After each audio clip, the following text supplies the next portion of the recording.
Olá, esse é o canal Hildo Pulcini. Você tem a oportunidade, portas abertas, de continuar através desse audiobook, abençoar a vida de muitas pessoas no conhecimento da Palavra de Deus. Você pode mergulhar em histórias entusiasmantes, onde você vai ter uma vida espiritual mais profunda na graça e no conhecimento do Senhor. Se inscreva no canal, aperte o sininho, deixe seu like, que Deus te abençoe e eu espero você. A graça e a paz. Este é o canal Hildo Pulcini. Se você ainda não é inscrito, se inscreva, aperte o sininho para que você possa receber as outras notificações. Estamos realizando a leitura do livro de A.J.O. Rayleigh, Os Mártires do Coliseu. Capítulo 5. O primeiro mártir do Coliseu. As ruínas da cidade incendiada ainda fumegavam nos montes Palatino e Esquilino quando Nero concebeu a ideia de satisfazer a raiva do povo com o sangue dos cristãos. Esse monstro, cujo nome é associado a tudo que é cruel e impiedoso, foi o primeiro imperador romano a decretar a perseguição aos inofensivos servos de Deus. O édito foi emitido. O clamor em toda parte era o extermínio do cristianismo. Todo o mundo pagão armou-se contra ele. Mal fora promulgado o terrível decreto, e as pessoas, como que possuídas por demônios, lançaram-se em fúria desumana contra os inocentes e indefesos seguidores do crucificado. A frenética resolução de desarraigar o cristianismo começou em Roma e difundiu-se através de cada província e cidade do império. Membros da mesma comunidade e até da mesma família converteram-se em delatores e executores uns dos outros. Nestas páginas, acham-se registradas 2 ou 3 ocasiões em que pais tentaram em vão, com todo tipo de tortura e castigo, abalar a lealdade de seus tenros e inocentes filhos. Em cada cidade e aldeia, foi concedida licença irrestrita aos magistrados para pilhar, aprisionar, torturar e destruir os cristãos. E esses oficiais subordinados, por sua vez, delegavam poder aos lacaios mais cruéis a seu serviço. O mesmo aconteceu em época recente na China e no Japão. Foi proclamado, além disso, afirma um mártir citado por Eusébio, que ninguém deve experimentar qualquer cuidado ou pena por nós, mas que todos devem pensar e comportar-se em relação a nós como se não mais fôssemos gente. Esses horrores não cessaram com os tiranos que lhes deram início. Por 300 anos, os poderes do inferno continuaram a sua guerra contra a igreja, com maior ou menor fúria, levantando e caindo como as ondas do oceano, no momento desabando com o estrondo e a espuma dos vagalhões da tempestade, e noutro calmo e tranquilo como um lago. Os escritos de Basílio sobre a perseguição de Dioclécio dão uma ideia geral do que foram as crueldades e horrores daqueles dias. As casas dos cristãos eram deixadas em ruínas, seus bens pilhados, seus corpos caíram nas mãos de ferozes lictores que os dilaceravam como bestas selvagens e arrastavam as matronas pelos cabelos através das ruas, insensíveis às súplicas por clemência, viessem elas dos idosos ou daqueles em tenra idade. Os inocentes eram submetidos a tormentos reservados apenas aos mais vis criminosos. Os calabouços eram lotados com os habitantes dos lares cristãos que agora jaziam desolados. Os desertos sem caminhos e as cavernas das florestas enchiam-se de fugitivos cujo único crime fora a adoração a Jesus Cristo. Nesses dias trevosos, filhos traíram os pais, e pais acusavam a própria prole. Os servos obtinham a propriedade de seus senhores por denunciá-los, e um irmão buscava o sangue do outro. Nenhuma reivindicação ou vínculo de humanidade parecia ser conhecido. Tão completa era a cegueira que a todos acometera, como se fora uma possessão demoníaca. Além disso, as casas de oração eram profanadas por mãos ímpias, os altares mais sagrados derrubados. Nenhuma oblação a Deus era feita, nenhum lugar foi deixado para os mistérios divinos. Era só tribulação, uma escuridão lutuosa calava todo o consolo. O colégio sacerdotal foi disperso.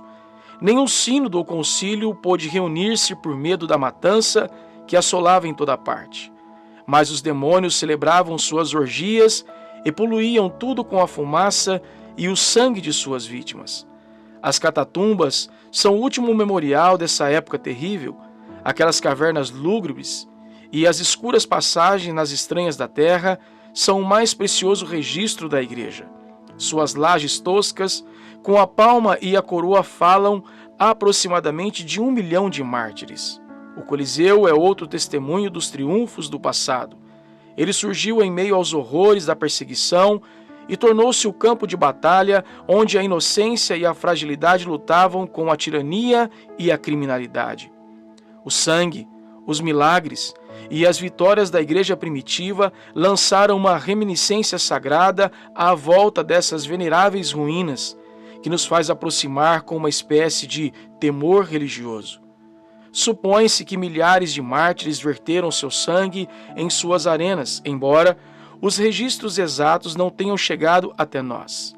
Dentre esses mártires, haviam pessoas de ambos os sexos e de diversas posições sociais. Eram príncipes de sangue real, bispos, matronas de idade avançada, donzelas no rubor da juventude e da inocência, e crianças de tenra idade. A sua coragem e brandura, o seu triunfo sobre a dor e a morte foram a eloquência que plantou aquela cruz que agora projeta a sua sombra na desolada arena. Os atos de heróis do Coliseu preenchem as páginas mais interessantes e maravilhosas da história da igreja primitiva. São belos, eloquentes, tocantes e estabelecem um notável contraste entre a força, a sublimidade e a magnificência do cristianismo e a fraqueza, a vileza e a estupidez da infidelidade. São evidências incontestáveis da natureza divina da Igreja de Deus. Mas quem foi o primeiro mártir do Coliseu? A resposta a essa indagação envolve a resposta de outra igualmente importante. Quem projetou e construiu essa estupenda obra-prima de arquitetura? Que grandemente concebeu essa estrutura gigantesca, dispôs as suas proporções tão primorosa ordem e simetria, edificou arco sobre arco, bancada sobre bancada, cortou, lavrou uma montanha de calcário na mais sublime obra da arte antiga. O que é dito do esplêndido anfiteatro não redunda em louvor de algum grande homem cujo talento e habilidades superiores deram nascimento à construção? Quem é ele, para que lhe levantemos a efígie no altar dos gênios e lhe ofereçamos um incenso de adulação e de elogio? O arquiteto do Coliseu não carece do ouropeu do louvor humano. Contudo, deixe os amantes da arte sussurrar-lhe o nome com reverência, porque ele foi um cristão e um mártir. É um fato estranho que, por aproximadamente 17 séculos, o arquiteto do Coliseu permanece desconhecido. Certamente, uma construção de tamanha magnitude, contendo tantos detalhes e medidas, deve ter sido obra de uma mente superior. Todo edificado de renome reflete honras ao seu arquiteto. A fama dos grandes construtores do passado ainda brilha nas páginas da história, embora as estupendas obras de sua genialidade já hajam desaparecido. Marangoni, um erudito historiador do século passado, escrevendo na Cidade Eterna e à sombra do próprio Coliseu, fez esta bela observação. É algo digno de reflexão que, não obstante a magnificência desta obra tão excelente em sua arquitetura, tão admirável em sua construção, e até mesmo considerada por Marcial a mais maravilhosa de todas as maravilhas do mundo, nem ele, nem qualquer outro escritor das eras seguintes tenham mencionado o seu grande arquiteto. Marcial, como todos sabem, foi um poeta romano que se distinguiu nos reinados de Vespasiano, Tito e Domiciano. Ele exalta com pomposos elogios a memória de Rabírio por sua habilidade em construir um grande anexo ao Palácio dos Césares durante o reinado de Domiciano. Afirma em seus escritos que este arquiteto ergueu um palácio que alcançara o firmamento e refletia a glória das estrelas, que o seu gênio penetrara os céus distantes e copiara das fortificações celestes a magnificência e a majestade do seu projeto. Com muito mais razão, prossegue Marangoni, não deveria ele imortalizar o nome e a memória do grande arquiteto do Coliseu? Uma construção muito superior ao Palácio da Palestina, edificado por um homem tão celebrado quanto conhecido do próprio Marcial? Marcial não fez simplesmente uma alusão casual e passageira ao Coliseu. Ele constituiu-se o seu panegirista. Os seus melhores poemas foram escritos sobre os horrores do anfiteatro. Contudo, enquanto exalta com bombásticos louvores os méritos de um arquiteto inferior por haver acrescentado uma nova ala à Casa Áurea, deixa passar em silêncio o nome que deveria ser escrito em letras de ouro em sua estrofe sobre o Coliseu. O silêncio de Marcial e dos escritores contemporâneos não é um enigma da história?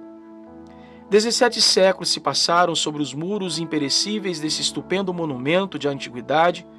Turistas e estrangeiros afluíram de todos os pontos da bússola para fitar com admiração as ruínas que imortalizaram em seus escombros um arquiteto desconhecido. Em vão, os amantes da grandeza passada leram histórias e registros antigos à procura do nome deste homem.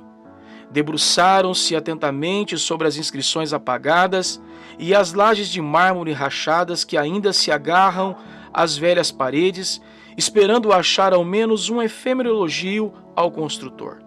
Porém, o esquecimento eterno ter-lhe-ia amortalhado o nome, não fosse uma descoberta acidental trazê-lo à luz.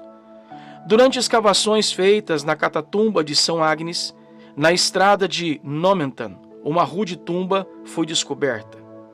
Estava fechada por uma lápide de mármore, ostentando a figura da palma e da coroa, e junto a ela um frasco de sangue, o inconfundível testemunho do martírio. A tosca inscrição declarava: Gaudêncio, o arquiteto do Coliseu. Eis aqui a explicação para o estranho silêncio de Marcial e dos historiadores pagãos contemporâneos seus. Gaudêncio era um cristão e um mártir. Pertencia à seita odiada e perseguida por todo o poder do império. Provavelmente, foi uma das primeiras vítimas a ter o sangue derramado na areia do anfiteatro. O imperador romano pensava não apenas aniquilar o cristianismo, mas obliterá-lo de maneira humana. Nenhum ato público era permitido em favor dos cristãos. Obrigá-los, elogiá-los ou imaginar que fossem capazes de qualquer coisa grande e nobre era traição. O poeta bajulador, que buscava somente os sorrisos de César, conhecia o tema que o agradaria. Não arriscaria a vida expressando simpatia pelos perseguidos seguidores da cruz. Assim, Gaudêncio partiu sem um monumento. Os tímidos amigos deitaram os seus restos na tumba de um mártir, nas escuras criptas das catatumbas e na débil esperança de que um dia a posteridade reconhecê-lo-ia o gênio e o talento. Rabiscaram rudemente sobre a laje de mármore que o cobria, que ele fora o arquiteto do Coliseu. Não surpreendente que os restos mortais de Gaudêncio, bem como de centenas de outros nobres mártires, fossem depositados silenciosamente e aparentemente sem honras nas melancólicas galerias das catatumbas, numa época em que tudo era horror e confusão, quando os trêmulos sobreviventes mal podiam, em segredo e na escuridão da noite, reunir os restos de seus amigos martirizados. Não havia oportunidade para registrar-lhe os triunfos e homenagens em epitáfios estudados ou monumentos imperecíveis. Há milhares de santos brilhando no resplendor, grupo vestido de branco, e que seguem o Cordeiro por onde quer que ele vá. Desconhecidos da igreja militante, a não ser pelo nome. Contudo, encontramos-nos nos registros das catatumbas alguns versos curtos, porém tocantes, homenageando alguns mártires, em particular, talvez, a rude composição de algum amigo sobrevivente, lavrada na pedra dura, por uma mão delicada, a baça luz da lâmpada de óleo.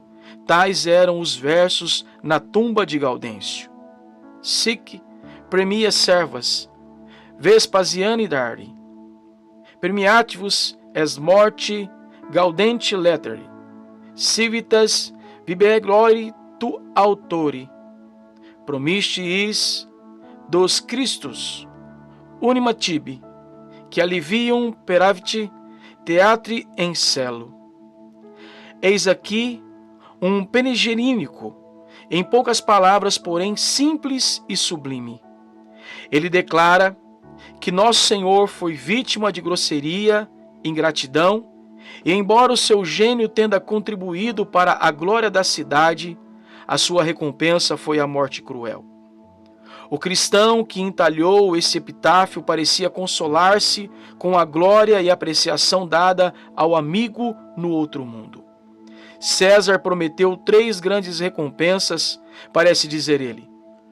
Mas o pagão foi falso e ingrato. Aquele que é o grande arquiteto do céu e cujas promessas não falham, preparou para ti, em recompensa à tua virtude, um lugar no teatro eterno da cidade celestial. À primeira vista, esses versos não parecem possuir toda a importância que lhes atribuímos, mas um momento de reflexão provará que são um dos mais cândidos registros do passado. Não havia outro teatro construído no tempo de Vespasiano, a não ser o Coliseu. Ele era a glória da cidade e ainda é em suas ruínas. Vespasiano não perseguiu os cristãos, mas houve mártires em seu reinado. As leis de Nero não tinham sido revogadas e ainda eram executadas com maior ou menor violência em diferentes partes do império. Lemos a respeito de Apolinário, bispo de Ravenna, no Martirológio Romano de 23 de julho. Que sub Vespasiano, Caesar re gloriosum, martyrium consumaviv. Eusébio, em sua História da Igreja, livro 3, capítulo 15, assim como Barônio, ano 74, asseveravam que Vespasiano levantou uma terrível perseguição contra os judeus. Mandou matar todos os que se diziam descendentes de Davi. Para os gentios daquele tempo, cristãos judeus eram a mesma coisa. Dion Cássio afirma que Domiciano mandou matar aqueles que aqui, em Morius Generum Transiurante, livro T, isto é, aqueles que se tornaram cristãos. Líderes superficiais são inclinados a duvidar da inferência desse epitáfio. 1000 questões podem ser feitas e muitas objeções levantadas, mas sem entrar num tedioso e talvez desinteressante exame da questão, será suficiente declarar que é a opinião aceita de todos os antiquários modernos que este epitáfio só pode se referir ao arquiteto do Coliseu. Dentre os autores que defendem esta opinião, sem duvidar, estão Arreguin, Nibe, Rossi, Marangoni e Gebert. A laje que contém essa inscrição pode ser vista atualmente na igreja subterrânea de Santa Martina, no Fórum. Martina foi uma das virgens expostas às bestas selvagens do Coliseu. A capela subterrânea é uma joia da arquitetura e o último monumento da genialidade e da manuficência de Pietro da Cortona, que a projetou e construiu. É ricamente ornamentada e possui muitas peças de belo e excelente mármore. Entre os ornamentos que lhe adornavam as paredes, não há um tão interessante quanto a rude lápide de Gaudêncio. Nada se sabe de sua vida ou do modo como morreu. A sua história, o seu martírio e o seu panegírico acham-se contidos nesse breve e obscuro epitáfio. A igreja blasonou em seus registros com letras brilhantes os nomes desses heróis cujos talentos, os triunfos, foram a glória daqueles tempos primitivos. Dentre eles pode-se reconhecer o arquiteto, da maior obra da antiguidade, o cristão e mártir Gaudêncio. Com a graça de Deus, concluímos aqui mais um capítulo desse livro maravilhoso de A.J.O. Whaley, Os Mártires do Coliseu. Este é o canal Wildo Pulcini. Se você ainda não é inscrito, se inscreva, aperte o sininho para que você possa receber as outras notificações. Lembrando que na descrição do vídeo você encontra a playlist de todos os outros capítulos. Que Deus te abençoe e fique em paz.